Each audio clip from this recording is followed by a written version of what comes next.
आपको बता दें, सुप्रीम कोर्ट से वनभूलपुरा के लोगों को बड़ी राहत मिली है। देख सकते हैं 50,000 दुआएं काम आई है। जिस तरीके से 17 नंबर गली पर हम लोग मौजूद हैं, लगातार न्यूज़ 31 उत्तराखंड ग्राउंड जीरो से पल पल के अपडेट अपने दर्शकों तक पहुंचाता आया है। और जिस तरह से अभी सुप्रीम कोर्ट ने स्टे दे दिया, स्टे जो है दिया गया है, जिस तरीके से एक खुशी का माहौल है, क्योंकि यहाँ के जो 50,000 लोग और 4,367 आवास इस रेलवे की जमीन पर रहते, जिस तरीके से तमाम लोग हैं, इनसे जानेंगे कितना उत्साह है, क्योंकि सुप्रीम कोर्ट ने जो है आप लोगों की आवाज़ सुनी।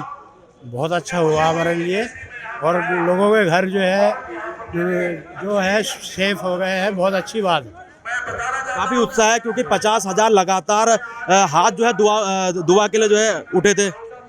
हाँ, उनकी दुआएं कबूल हो गई, अल्लाह ताला ने सुन लिया है। बहुत अच्छा हुआ। कितना उत्साह है, क्योंकि अब जो है बहुत उत्साह है, और इंशाल्लाह अल्लाह की जात से उम्मीद है कि हमें उत्तराखंड सरकार से भी बहुत अच्छा रिलीफ मिलेगा।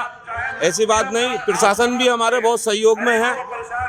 फिलहाल कहीं ना कहीं देख सकते हैं काफ़ी लोगों के अंदर एक खुशी भी है, क्योंकि पिछले कई दिनों से यह लोग अपनी मांग को लेकर शांतिपूर्व तरीके से धरने पर बैठे थे और सरकार और सुप्रीम कोर्ट से गुहार लगा रहे थे। तमाम, अगर हम इस क्षेत्र की बात करें, लगभग यहाँ 50,000 से अधिक जनसंख्या के लोग यहाँ रहते हैं और तमाम लोगों में उत्साह है, क्योंकि जिस तरीके से लगातार पिछले कुछ दिनों से यह लोग शांतिपूर्ण तरीके से अपना धरना प्रदर्शन कर रहे थे और एक सरकार से गुहार लगा रहे थे, सुप्रीम कोर्ट से गुहार लगा रहे थे। और भी कुछ यहाँ पे युवा लोग हैं, कितना उत्साह है?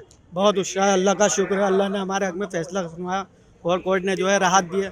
अल्लाह का बहुत बहुत शुक्र है। कितने आवास जो है इस समय यहाँ पे रहते थे और कितने लोगों की जनसंख्या जो है यहाँ पे थी? लगभग यहाँ जनसंख्या 50,000 जो लोग थे, 50,000 लोग लगभग, और 450 लोग जो है मकान थे, 450। लगातार पिछले कुछ दिनों से दुआ करी जा रही थी, कैंडल मार्च निकाले जा रहे थे और शांतिपूर्ण तरीके से धरना प्रदर्शन किया जा रहा था। आखिरकार आप लोगों की दुआएं जो है काम आ गई। जी बेशक, अल्लाह का बहुत बहुत शुक्र हो, करम में फजल है कि अल्लाह ताला ने हमारे हक में फैसला जो और कोर्ट से जो है राहत मिली। अल्लाह का शुक्र है। हमारे बीच में शोएब जी है, जो लगातार इस रेलवे अतिक्रमण को लेकर दिल्ली तक जो है लगातार अपना प्रयास करते हुए आए और आज इनका प्रयास सफल होते हुए भी नजर आ रहा है। किस तरीके से देखते हैं शोएब भाई कि आज सुप्रीम कोर्ट ने स्टे दे दिया? देखिए, हमें तो पहले भी जो उच्च न्यायालय का फैसला था उसको भी हमने सम्मान किया है, और संवैधानिक तरीके से हम लोगों ने जो प्रोटेस्ट किया है अपना, वो प्रोटेस्ट भी संवैधानिक तरीके से शांतिपूर्वक किया, लॉ एंड ऑर्डर को मेंटेन करते हुए किया। हमें तो उच्च न्यायालय पे भी पूरा भरोसा था, लेकिन कहीं ना कहीं यहाँ की प्रदेश सरकार ने गुमराह किया उच्च न्यायालय को, और उसकी वजह से ऐसा फैसला आया, उसका भी सम्मान था। लेकिन सुप्रीम कोर्ट के ऊपर पूरी तरीके से इस फैसले में न्याय का फैसले का इंतज़ार था, क्योंकि सुप्रीम कोर्ट से इसका न्याय मिलेगा उन गरीबों के लिए। लेकिन अब जो आदेश किए हैं, 7 फरवरी तक की बात करी है, जिसमें स्टेट को भी कोई नोटिस किया है उन्होंने, रेलवे को भी किया है, तो इसमें मैं समझता हूँ कि अब मध्यस्थता से साथ में बैठकर, चाहे वो रेलवे हो, यहाँ की प्रदेश सरकार हो और यहाँ के लोग हों, जिसमें आपस में जो डिमार्केशन इन्होंने पहले गलत किया था, अब कितनी ज़मीन राजस्व की है, नज़ुल की है, कितनी ज़मीन रेलवे की अपनी एक्चुअल है, जो उनके पास नोटिफिकेशन है, उस पर बैठ के वार्ता करनी चाहिए। जैसे कि जिक्र सुनने में आ रहा है, इसमें पुनर्वास की भी बात रखी गई है, तो ये बात तो पहले यहाँ की प्रदेश सरकार को भी करनी चाहिए थी इस फैसले के बाद ही तुरंत, कि अगर ऐसा कुछ होता तो पहले हम स्टेट गवर्नमेंट को पुनर्वास करेगी। लेकिन कोई पहल प्रदेश सरकार की तरफ से नहीं हुई, तो हम अभी ये कहते हैं, जो रेलवे के बहुत मिनिमम एरिया है, उस एरिया पे अगर इंक्रोचर्स है, अगर विकास में बाधा आ रहा है, तो उसके लिए बैठ के मध्यस्थता से बात करनी चाहिए। पहले उनका पुनर्वास करना चाहिए, उसके बाद उसको बस्ती को उखाड़ने की बात करनी चाहिए। और पूरा सम्मान के साथ यहाँ के प्रदेश के जो प्रशासन है, उसका बहुत बहुत धन्यवाद। जो मीडिया जिसने यहाँ की सच्चाई हकीकत दिखाई है, उस मीडिया का बहुत बहुत धन्यवाद। और कुछ चंद मीडिया ने जिस तरह के लोगों को भ्रम पैदा किया और एक गंदी तस्वीर दिखाई, उसको ऐसी मीडिया को कहना चाहता हूँ कि इस तरीके से आपस में यहाँ का माहौल ख़राब करने का काम आगे से ना करें। और जनता से अपील करता हूँ, ऐसे चैनलों का बाइकआउट करें जो ऐसे चैनल गलत तरीके से आपके शांतिपूर्वक प्रोटेस्ट को, संवैधानिक तरीके के प्रोटेस्ट को, जो माहौल ख़राब करने के लिए गलत तरीके से तस्वीरें दिखा रहा था, वो शर्म आनी चाहिए ऐसे मीडिया को।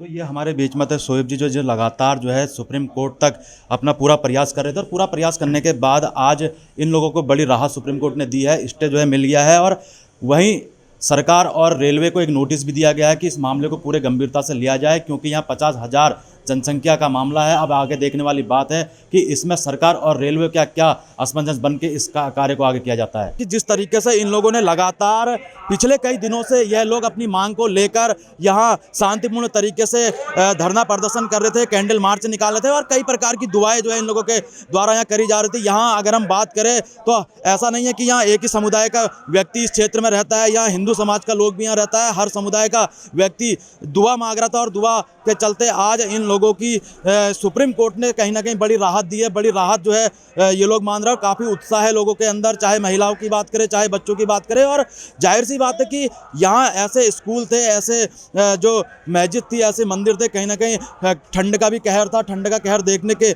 बाद भी सुप्रीम कोर्ट ने इन लोगों को काफ़ी राहत दी है और काफ़ी स्टे जो है इन लोगों को मिला है।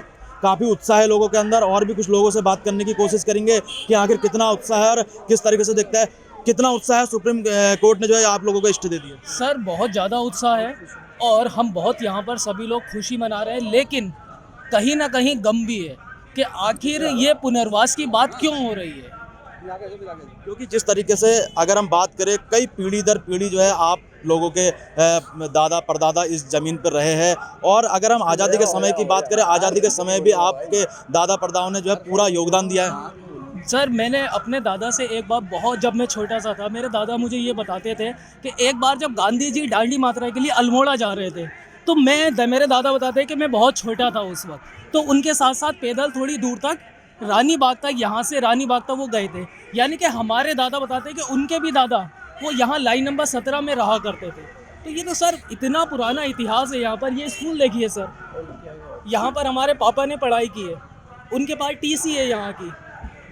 चलिए अगर एक प्रकार से हम मान लेते हैं कि रेलवे की ज़मीन है, लेकिन सरकार ने इस ज़मीन पर कई ऐसी सुख सुविधाएं आप लोगों को दी है, उसके बाद भी जो है रेलवे कहता है कि हमारी ज़मीन है। सर अभी तो यही तो समझ में नहीं आ रहा है कि रेलवे ने अपना पक्ष, वहाँ पर रेलवे कोर्ट नहीं गया है।